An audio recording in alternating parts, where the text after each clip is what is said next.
আমাদের আজকে যার জন্য টিচার্স ডে, সেই সর্বপল্লী রাধাকৃষ্ণনের গলায় আমরা আমাদের স্যার ম্যাডাম মাল্যদান করবেন।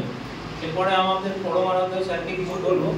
আমরা যারা জব এক্সপেরিমেন্ট আছি তাদের জন্য কিছু ভূমিকা দেব বা তাদের মনোবল বাড়াতে বা মোটিভেশন ইন্সপিরেশন করতে স্যারকে অনুরোধ করব। সবাই হাতটা দিয়ে প্রথমে জানি আমার যারা স্টুডেন্ট আছে সবাইকে কারণ 5ই সেপ্টেম্বর আমাদের টিচার্স ডে চলে গেছে। তো অলরেডি আমরা যেহেতু আজকে আমাদের সামনে যে অনলাইন ক্লাস, তো আমরা এখানে আজকে মিলিত হয়েছি সবাই মিলে টিচার্স ডে পালন করার জন্য। তো একটা কথা সবাইকে মনে রাখতে হবে যে টিচার্স ডেটা আমরা পালন করি কী জন্য। অ্যাকচুয়ালি প্রত্যেকটা জিনিসের একটা সেলিব্রেশন থাকে। তো টিচার্স ডে বা এই দিনকে আমরা কি করি, প্রত্যেকে টিচার বা স্টুডেন্ট আমরা একত্রিত হয়ে একটা পরিকল্পনা নিই, যে পরিকল্পনাটা আগামী দিনে ভবিষ্যৎ বা আমাদের কেরিয়ার সম্বন্ধে আমরা কিভাবে এগিয়ে যাব। তো তোমরা সকলেই জানো, তো আমাদের এই টেকনিক্যাল স্টাডি সেন্টার বিগত মোটামুটি 15 থেকে 16 বছর স্টাডিতে রান করছে এবং এখান থেকে বহু ছাত্রছাত্রী বিভিন্নভাবে তারা নিজেদের কেরিয়ার করে আজকে তারা প্রতিষ্ঠিত বিভিন্ন সরকারি এবং বিভিন্ন কেন্দ্রীয় সরকার, রাজ্য সরকারি। তো এখনো আমরা সেই প্রচেষ্টাই চালিয়ে রাখছি যাতে বিগত দিনে আরো স্টুডেন্টকে আমরা সেই জায়গায় পৌঁছাতে পারি। সেই ক্ষেত্রে রেখে আমরা প্রত্যেক স্টুডেন্টকে বলবো, আমি আমার এখানে প্রেজেন্ট যত স্টুডেন্ট আছে এবং আমার অনলাইনে অনেক স্টুডেন্ট আছে যারা অনেকে আজ উপস্থিত হতে পারেনি অনেক দূরে থাকার জন্য, তো তাদেরকে আমি অভিনন্দন জানাচ্ছি, তাদের উদ্দেশ্য বলবো। এবং তাছাড়া আমার কাছে যারা স্টাডি করে না বা যারা করে না তার বাইরেও যারা আছে তাদেরকে, যারা আমাকে ফলো আপ করে চলছে আমার ইউটিউব চ্যানেলে বা ফেসবুক চ্যানেলে, তাদের সম্বন্ধে আমি বলবো তোমরা যেহেতু টেকনিক্যাল করেছো, মানে ডিপ্লোমা বা আইটি বা বিটেক করেছো, সুতরাং এইটা শুধু মনে রাখো টেকনিক্যাল লাইনে কিন্তু জব হয়। বিগত 15 থেকে 16 বছরের একটা এক্সপিরিয়েন্স আমি বলছি, টেকনিক্যাল এমন একটা জায়গা যেখান থেকে তুমি লেগে থাকার মানসিকতা থাকতে হবে। এই নয় যে তুমি ডিপ্লোমা করেছো বা মেকানিক্যাল করেছো বা ইলেকট্রিক্যাল করেছো বা কোনো সেক্টর থেকে ইন্ডিভিজুয়ালি যে ট্রেডটা করেছো সেটার উপর ভ্যালু নেই। প্রত্যেকটা ট্রেডের ভ্যালু আছে, সেই ভ্যালুটাকে তোমাকে দিতে হবে এবং এই ভ্যালুটা এগিয়ে রাখার জন্য তোমাকে স্টে অন করতে হবে। এখানে চাকরি পাওয়ার জন্য কোনো ব্রিলিয়ান্ট হওয়ার দরকার নেই বা এরকম কোনো দরকার নেই তোমাকে ক্লাসে ফার্স্ট সেকেন্ড হতে হবে। শুধুমাত্র চেষ্টা এবং লেগে থাকার মানসিকতা নিয়ে তোমাকে এগিয়ে যেতে হবে। ঠিক আছে, করছি একটা ছোট্ট স্পিচ রাখছি এবং আমি স্পিচটা প্রথমে দিয়েছি এবং আমার স্টুডেন্টদের জন্য স্পিচটা দেবো, কারণ তোমরা যেন technical study centre ITI diploma বিটেকের উপর স্টাডি করা এবং মূলত আমরা টেকনিক্যালের অল ইন্ডিয়া বেসি যত রকম গভর্নমেন্ট জবগুলো আছে সেই জবগুলোর জন্য আমরা স্টাডি করা, ঠিক আছে। কিন্তু আমাদের এখানে স্টুডেন্টরা কতটা বেনিফিট পাচ্ছে সেটা স্টুডেন্টদের একটা ছোট্ট স্পিচ আমরা আপনাদের সাথে তুলে ধরার চেষ্টা করছি। আমি প্রথমে ডেকে নিচ্ছি সুমিত। সুমিত আমাদের ক্লাসের একজন ভালো এবং রেগুলার স্টুডেন্ট, ও কিছু বলতে চাই আমাদের স্টাডি সেন্টার সম্বন্ধে। গুড আফটারনুন, আমার নাম সুমিত সুর, আমি কলকাতার গার্ডেন নিচে থাকি। তো আজকে আমরা সবাই মিলে একত্রিত হয়েছি টিচার ডে উপলক্ষে টেকনিক্যাল কোয়ালিফিকেশন। তো আমার টেকনিক্যাল ব্যাকগ্রাউন্ড হচ্ছে আমি ডিপ্লোমা বিটেক মেকানিক্যাল।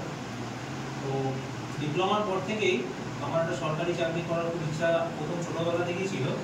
তো সেই বীজটাকে আমি কোনোভাবে রোপণ করতে পারছিলাম না বা কোনোভাবে হচ্ছিল না। ডিপ্লোমার পরে ফিনান্সিয়াল কারণের জন্য আমাকে চাকরিতে ঢুকতে হয়। তো সেভাবে করতে করতে করতে করতে কোনোভাবেই কিছু হচ্ছে না, সব রকমভাবে চেষ্টা করছি। এদিকে একটা প্রাইভেট কাজও করছি, কোনোভাবেই কিছু হচ্ছে না। তো কোনো একটা বন্ধুর মাধ্যমে আমি খবর পেলাম যে বিশ্বজিৎ স্যার বলে একজন আছেন। তো তার একটা সেন্টার আছে টেকনিক্যাল স্টাডি সেন্টার। তো সেখানে স্যার একদম গ্রাসরুট লেভেল থেকে পড়াশোনা করান। তো সেটা দেখে সেটা শুনে আমি দুবার পরখ করে আমি স্যারের কাছে আসি। আমার স্যারের কাছে ফার্স্ট আসা 2023 সালে আগস্ট মাসে। তো এরপরেই একটা মিরাকেল আমার তীব্র লাইফে হতে থাকে। তো আমি যখন স্যারের কাছে আসি, স্যারের সাথে যখন প্রথম কথা হয় আমার, তখন আমি একদমই জিরো ছিলাম। মানে আমি নিজের মতো করে পড়তাম, এমনকি পরীক্ষায় গিয়ে পরীক্ষা আমি সবই দিতাম। তো পরীক্ষায় গিয়ে যেটা পড়েছি সেখান থেকে কিছু আসেনি, যেটা পড়ে আসেনি সেখান থেকে সব কিছু এসছে। তো এরপরে স্যার যেভাবে আমাকে গাইড করতে থাকে, এমনকি নন টেকনিক্যাল আমাদের মমিতা ম্যাম যেভাবে গাইড করতে থাকে সেভাবে পড়তে থাকি। এই 1 বছরের মধ্যে আমি গোটা 4 পরীক্ষায় ক্র্যাক করি। অলরেডি আমি 2টো পরীক্ষার ইন্টারভিউ দিয়েছি, এমনকি হয়তো একটা ফাইনাল সিলেকশনের স্টেজেও আছি। সেটা এখন অফিসিয়াল কারণে বলতে পারছি না, কিন্তু আশা করি এইভাবে যদি আমার মতো করে কেউ স্যারকে ফলো করে বা স্যার যেগুলো দেখাচ্ছে, বা বিশেষ করে আইডিয়া স্টুডেন্ট যারা আছে, আইডিয়া স্টুডেন্টদের জন্য বিশ্বজিৎ স্যার কিন্তু একদম বর্ণচন ইউজ। তোমরা যারা আইটিআই করেছো, আইটিআই ইলেকট্রিশিয়ান, ফিটার, যেই যাই কোনো না কোনো আইটিআই করছে, তোমরা যদি স্যারের কথা একদম পাই টু পাই শুনে চলার চেষ্টা করো, তোমাদের চাকরি কিন্তু কেউ আটকাতে পারবে না। এটা কিন্তু আমি তোমাকে 500% গ্যারান্টি দিয়ে বলতে পারি। তো আমি আমার বক্তব্য এখানেই শেষ করলাম। আমার যত বন্ধু বান্ধব আছে টেকনিক্যাল স্টাডি সেন্টারে, আমি সবাই চাই সবাই প্রতিষ্ঠিত সরকারি চাকরি করুক। আচ্ছা, আমাদের আজকে নতুন সেন্টারে জয়েন করছে, নামটা কি একটু বলো? নাজির মন্ডল। নাজির মন্ডল বর্ধমান থেকে এসেছে। ওকে, এটা হচ্ছে ইলেকট্রিক কমিউনিকেশনের ডিপ্লোমা বিটেম প্লাস বিটে। ও আজকে জয়েন করছে। জাস্ট ওকে আমরা আগামী দিনের জন্য অনেক শুভেচ্ছা জানাচ্ছি। ও দু একটা কথা বক্তব্য প্লাস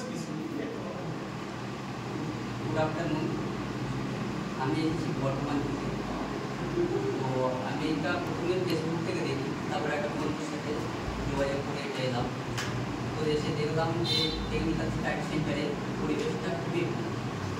তো আমার যেটা বক্তব্য, আমি এখানে সব শুনলাম নাকি এই টেকনিক্যাল স্টাডি সেন্টারটা খুবই যত্ন সহকারে করায়। তো আজকে ও আজকে প্রথম জয়েন করলো, এখনো ক্লাস করেনি। আগামী দিনে ওর যে ক্লাস হবে তার জন্য ওর জন্য আমরা একটা শুভেচ্ছা জানাচ্ছি। আগামী দিনে সাকসেস পেয়ে এখান থেকে। স্টুডেন্ট নাম সানু, ওকে আমি কিছু বক্তব্য রাখতে বলবো আমাদের সিনিয়রদের সম্বন্ধে এবং আমাদের কোচিং সম্বন্ধে। সবাইকে বলছি, আজকের 5 সেপ্টেম্বর হয়ে গেছে। আজকের টেকনিক্যাল স্টাডি সেন্টার থেকে অ্যাবি টিচার্স ডে আমাদের ছাত্ররা মিলে এখানে আজকে টিচার্স ডেটা সেলিব্রেট করছি। আমি এখানে বক্তৃতা দিতে এসেছি, এই কথার মেন যেটা আমি বলতে চাই,